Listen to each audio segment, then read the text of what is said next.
Race fans, welcome back to Pit Row. We're going to talk about NASCAR Sprint Cup Series action. I'm your host, Ralph. That's what we do here. Take a look at the last week's race.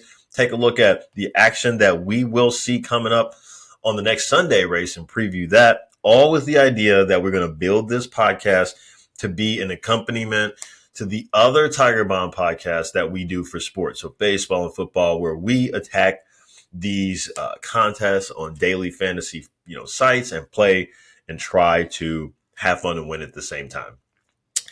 That's the letter of it. Really quickly before we get into it, you can find this podcast anywhere that you listen, guys, but primarily at the Tiger Bomb website, www.tigerbombsae.com.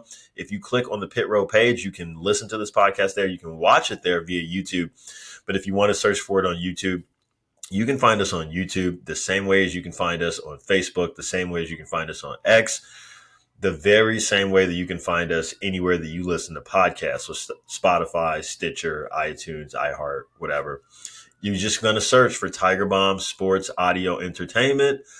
Boom, this will come up. Like, subscribe, follow, whatever the applicable thing is, and then you can catch that fresh episode every week. All right, that's the heavy lifting. So let's get into it. We got to go back and take a look at Vegas because Vegas is important as it got us to the halfway point of the round of 8. And so, a couple of bad days for some guys, better days for others.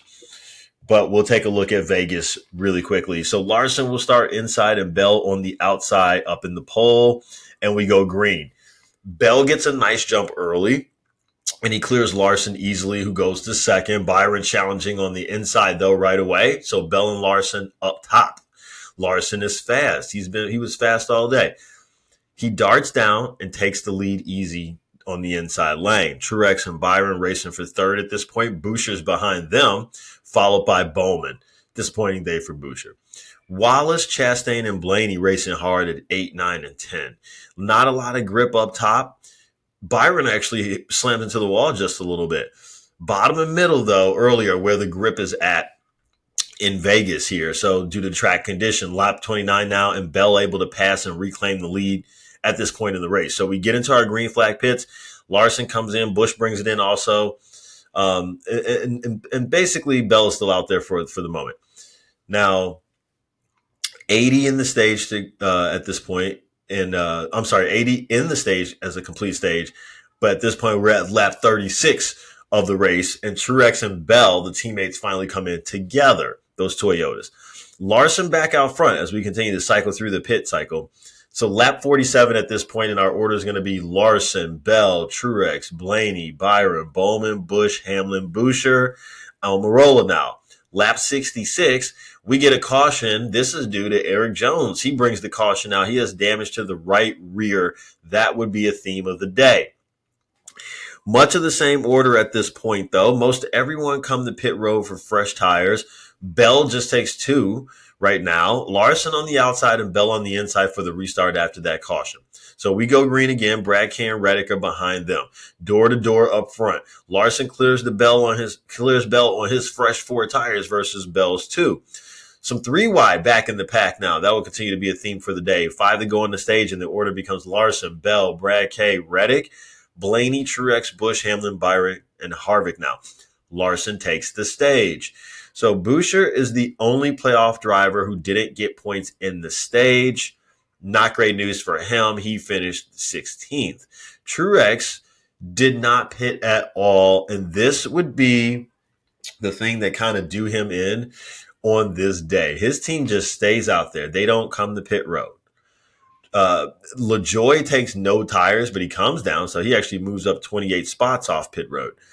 So restart now for stage 2. Truex shoots out front. Hamlin is behind him. Brad K, Bell, Gibbs, Boucher. Larson is a wizard, though. He's coming. Hamlin and Truex battling up front. Truex on those old tires. So Hamlin's going to take the lead.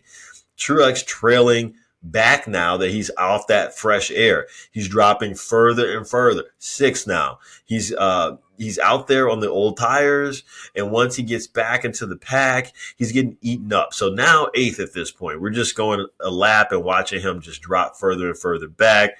He's got to hold on until his pit window is open, But that costly mistake ends up biting them for quite a while because you can't just bring it back in. You got to kind of wait till something happens, or else you really shoot yourself in the foot. So he's out there holding on. Larson is third. And we get a caution. The 42 slams into the wall. Tire problems. Right rear once again.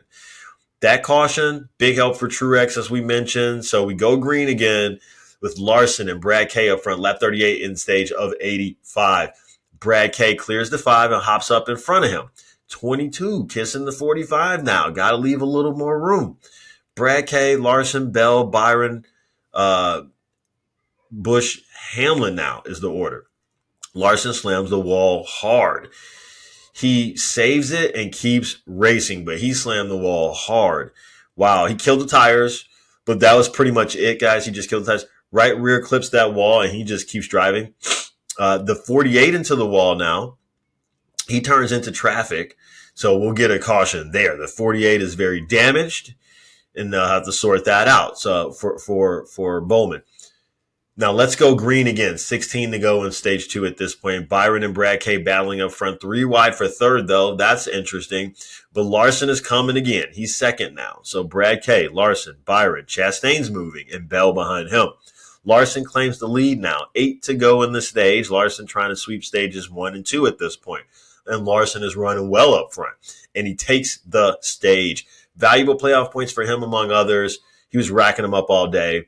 Everybody brings it to pit road at this point. Bell would get a couple of spots by just a few inches, if that. So he's moving up based off those pit stops. We're ready for stage 3 now. This is it. This is the end of the race. So let's go green. The 20 is clear to start. 96 to go. Bell, Chastain, Brad K, Larson, Byron up front. Bell still out front. 71 to go at this point in the race. The 14 of Chase Briscoe goes around. Turn 2, caution. So that happens with 58 laps to go. Right rear is the culprit yet again. The 47 got some damage also. He got into the wall. So that really messed up his afternoon. Eric Jones, the Larson is going to pick up 2 spots off pit road, though, due to that caution. So we go green again. Restart. Larson outside, Brad K inside. Larson is clear. Chastain into the middle. Excuse me, guys, for some 3 wide action. 3 wide, a couple rows deep at this point in the race now. Ty Gibbs hard into the wall, though. That is going to bring out yet another caution. His whole wheel frame came off. That team is going to be penalized. They'll be having 2 people penalized this Sunday's race due to that incident right there. The whole wheel came off. We were 4 wide with Gibbs up top. Right front just wasn't on tight. Lug wasn't loose or not on altogether.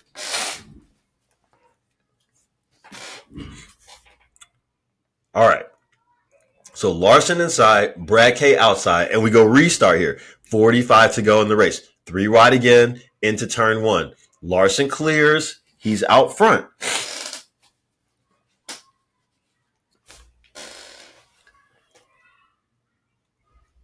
Sorry, guys. Allergies, man. Allergy season has been killing me this year for whatever reason. So 3 wide again into turn 1. Larson clears. He's out front. Larson, Brad K, Bell, Byron, Chastain now, Busch, Reddick, Logano, Hamlin, Blaney at this point with 35 to go in the race. Something else with Ty Gibbs. Right front now looks like he's limping it, like it's down. So he's limping that back to pit road. Tough day for Ty Gibbs and company.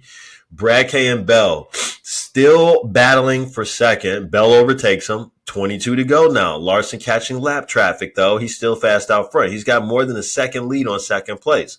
14 to go at this point. Bell closing in a tiny bit. He's getting faster. 10 to go. Larson wants this. Looking to secure his spot in the round of 4. Can he do it? Busch has worked himself into 4th. 3 to go now. Bell hanging around, though. He's close again. 2 to go. Bell's gaining. Final lap. Bell blocking. Bell pops out. Larson blocks him, and Larson wins it.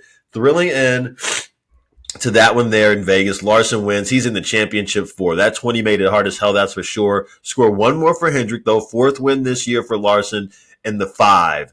And it was his race all day. After tagging that wall early on, they figured it out and got right back in control and never lost it. All right. Moving right along to this week. Let's see if we can preview this race before my allergies completely give out on us. Okay, so we're going to go over the Forever 400 presented by Mobile One. We're going to Homestead. If you don't know, Homestead's an interesting track down in Florida. Homestead, Florida to be exact, and Homestead rather. I keep saying Homestead. Homestead.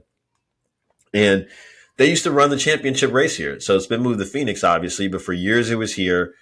Homestead, they've run 18, 19 races here at this point. This track was presented in the 90s, I believe. So it's not like some track that goes back, this crazy lineage like some of them do. But it's a fun track that used to decide it all and is still very pivotal, because there's only 3 races left after this. So if we take a look at what we can expect at Homestead, this is a 1.5 mile track. 4 of the current 8 playoff competitors have won at Homestead, Miami in just the last 6 races here. So the guys that need this are the guys that know how to do this, if you didn't catch that. Cup Series race purse for this one going to be just over 7.6 milli. Race distance 267 laps, so we're going to go 400.5 miles, and we'll get our stage breaks at 80, 165, and the race will end at 267. Kyle Larson won this race last fall. He's the defending winner. He won last race, leading 199 of 267 laps. He's led more than 100 laps in 3 of his last 6 Homestead starts. So he's figured out something that has helped him dominate at this track over and over again. Points leader William Byron, he's won here in 2021, so you got to watch out for Hendrick as a whole. They can get it done. But Truex, let's not forget about Joe Gibbs. Truex, our regular season champion, him and Hamlin are tied.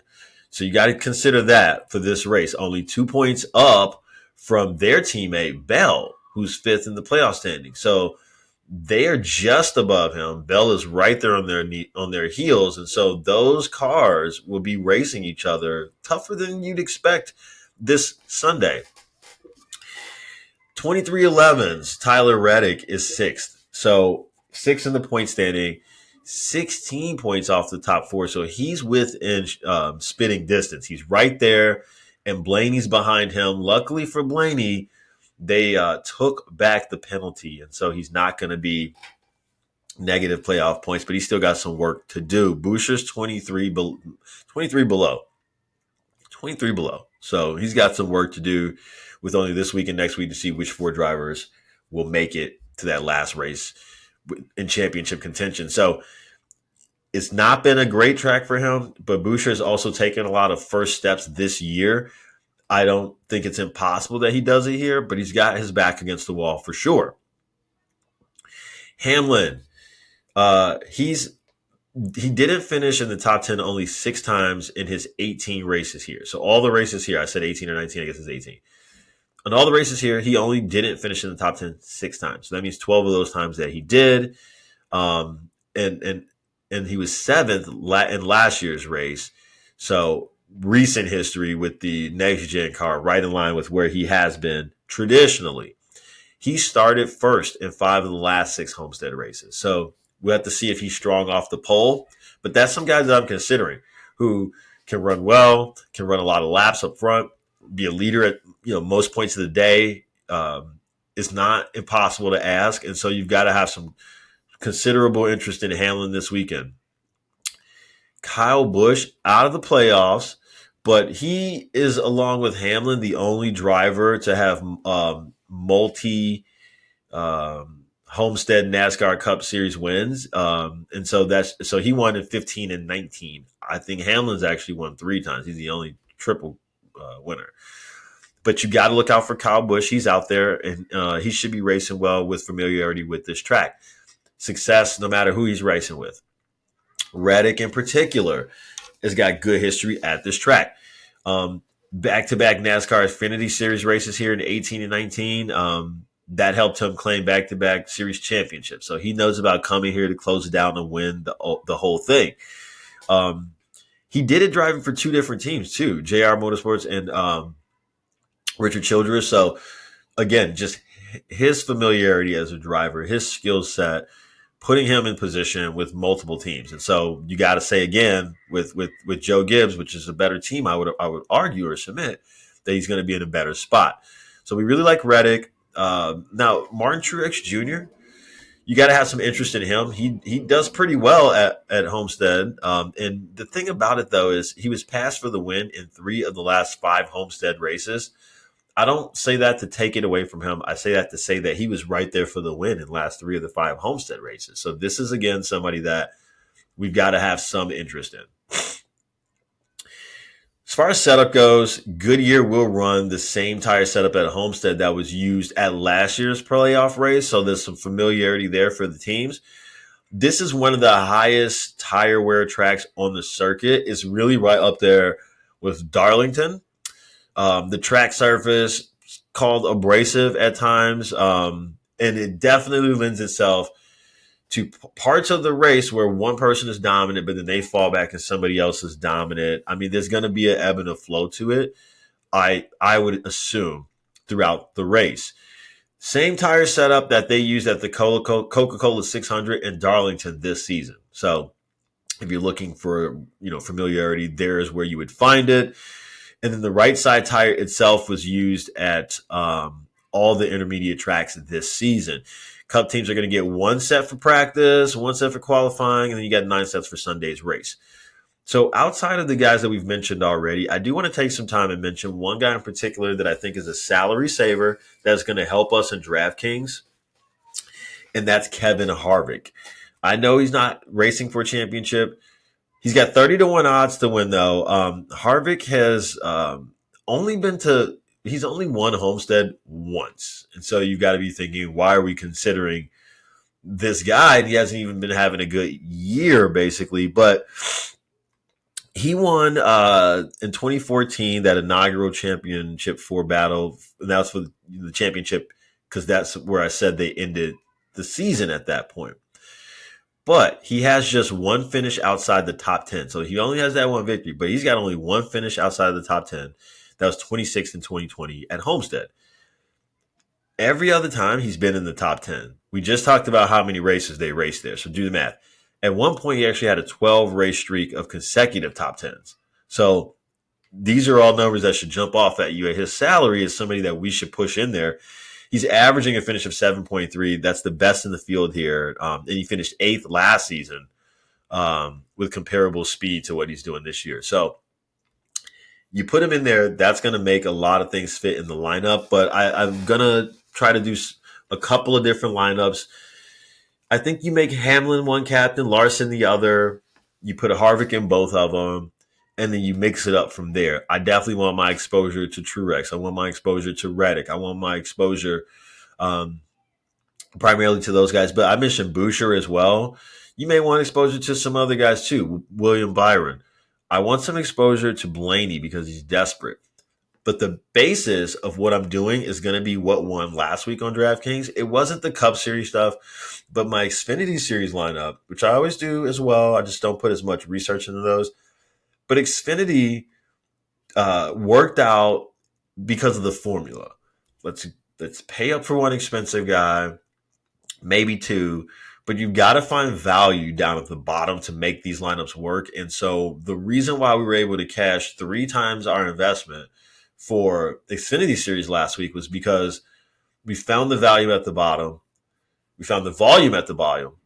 We found the guys that were going to finish the race, not set the world on fire. Talk about giving me 14, 15, 16 points. That's better than a DNF. So taking that approach up a level to NASCAR series, Sprint Cup series for Sunday, gotta have some exposure to Harvick to set off everything else. So that's what I'm thinking, you guys. Obviously watch practice. Obviously watch qualifying. We're going to see if Hamlin takes that qualifying. But this is where I'm looking at this point for Sunday. So if you're watching the race, have fun, enjoy it. If you're playing on DraftKings, good luck. We'll meet again next week right here, same place, talk about what we saw, and get you ready for the next one. Peace.